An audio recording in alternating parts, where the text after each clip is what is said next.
सिया की जुबानी केतन की हत्या की कहानी।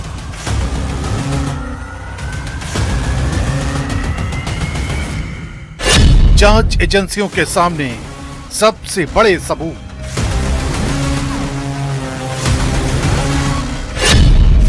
सिया ने बताया 18 जून की वारदात का पूरा सच।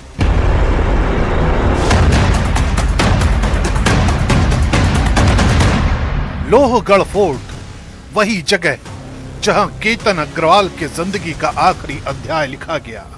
रविवार सुबह पुलिस सिया को लेकर यहां पहुंची। सुरक्षा इतनी कड़ी कि पूरे फोर्ट को आम लोगों और पर्यटकों के लिए बंद कर दिया गया। जांच अधिकारियों ने आरोपियों से एक एक कदम दोहराने को कहा। पुलिस ये समझना चाहती थी कि घटनाओं का क्रम क्या था, किस जगह कौन मौजूद था और आखिर वो पल कौन सा था जब ये दोस्ती मौत की कहानी में बदल गई। हर जवाब और हर हरकत को कैमरे में रिकॉर्ड किया गया। लोहगढ़ किले के नीचे खड़ा हूँ, जिस जगह पर जो है सिया और उसके साथ में जो उसका सहकारी जो चेतन था, इन दोनों ने केतन को मौत के घाट उतारा था। करीब 350 से 400 फीट की गहराई में जो केतन है उसको इसी पहाड़ की चोटियों से जो है नीचे धकेल दिया गया था। आज इस घटना की सारी तफ्तीश करने के लिए लोनावाला पुलिस ने सिया को यहाँ पर लाया था और पुलिस ने इस घटना का जो पूरा सीन है वो रिक्रिएट किया। किस तरह से ये घटना हुई है, उस घटना की पूरी तफ्तीश अब पुलिस कर रही है। अब ये भी बात सामने निकल कर आगे आई है कि सिया जो है वो अपने जूते की लेस जो है वो बांधने के लिए नीचे बैठेगी, तब उसके साथ में आया हुआ जो चेतन है वो केतन को ऊपर से धक्का मारकर नीचे गिरा देगा। इसी बात को जो है अब सिया ने जो है पुलिस के सामने कबूला है। क्राइम सीन रिक्रिएशन किसी भी हत्या की जांच का बेहद महत्वपूर्ण हिस्सा माना जाता है। पुलिस के मुताबिक सिया ने घटनाक्रम को विस्तार से बताया और उसी आधार पर पूरे सीन को दोबारा बनाया गया। जांच टीम ये मिलान कर रही है कि आरोपियों के बयान, तकनीकी सबूत और घटना स्थल की परिस्थितियां आपस में मेल खाती हैं या नहीं।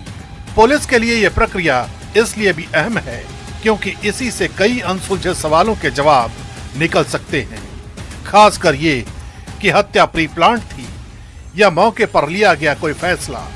इस बीच जांच सिर्फ घटना स्थल तक सीमित नहीं है। केतन के दादा ने बड़ा आरोप लगाते हुए कहा है कि इस साजिश में 4 से 5 लोग शामिल हो सकते हैं। उनका दावा है कि सिया पर दबाव डालकर पूरी योजना को अंजाम दिया गया। इसमें मुझे ऐसा पक्का लगता है कि बच्ची को दबाव दे के ये शादी कराने का उनका इरादा था। उसमें जो भी 4-5 जने इन्वॉल्व है उनकी भी अच्छी तरह चौकसी हो और इन दोनों को तो सजाए मौत हो, बाकी को भी अच्छी सजा मिले। दूसरी तरफ पुलिस ने भी साफ किया है कि जांच कई दिशाओं में आगे बढ़ रही है।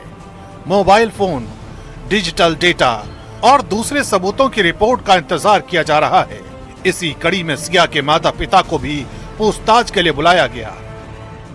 आज सुबह सिया ने बताया, जैसे हम उसको वहाँ पे लेके आए और सीन रिक्रिएशन हो गया है। सिया ने बताया क्या क्या हुआ था, उस हिसाब से हमने सीन रिक्रिएट किया। उसे रिक्रिएट करने के लिए क्या प्रोसेस किया गया था? उसके लिए हमने उसी वेट का एक स्टैचू बनाया था, वो हमने किया हुआ। जांच की रफ्तार जितनी तेज हो रही है, इंसाफ की मांग भी उतनी ही बुलंद होती जा रही है। पिंपरी चिचवड़ में आयोजित कैंडल मार्च के दौरान केतन के परिवार और स्थानीय लोग भावुक हो उठे। केतन के पिता ने कहा कि वो बेटे की शादी की तैयारी कर रहे थे, लेकिन उन्हें बेटे की अर्थी उठानी पड़ गई।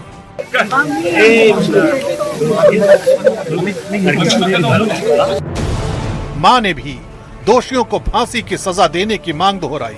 परिवार का कहना है कि जब तक मामले के हर आरोपी को सजा नहीं मिलती, तब तक उनकी लड़ाई जारी रहेगी। जस्टिस चाहिए वो केतन के लिए बस, और सिया को फांसी की सजा लेनी है। नहीं, सिया को, आज मैं भी माँ हूँ, सिया की भी माँ है, लेकिन मुझे सिया के लिए आज फांसी ही चाहिए और केतन के लिए जस्टिस चाहिए। लोहगढ़ फोर्ट पर हुआ क्राइम सीन रिक्रिएशन शायद इस हत्याकांड की सबसे अहम कड़ी साबित हो सकता है। पुलिस अब हर बयान, हर सबूत और हर संदिग्ध कनेक्शन को जोड़कर सच तक पहुंचने की कोशिश कर रही है। सवाल सिर्फ इतना नहीं कि केतन की हत्या कैसे हुई, बल्कि ये भी है कि क्या इस साजिश में सिर्फ 2 लोग शामिल थे या कहानी में कुछ और चेहरे भी छिपे हैं। जांच जारी है और केतन का परिवार इंसाफ का इंतजार कर रहा है।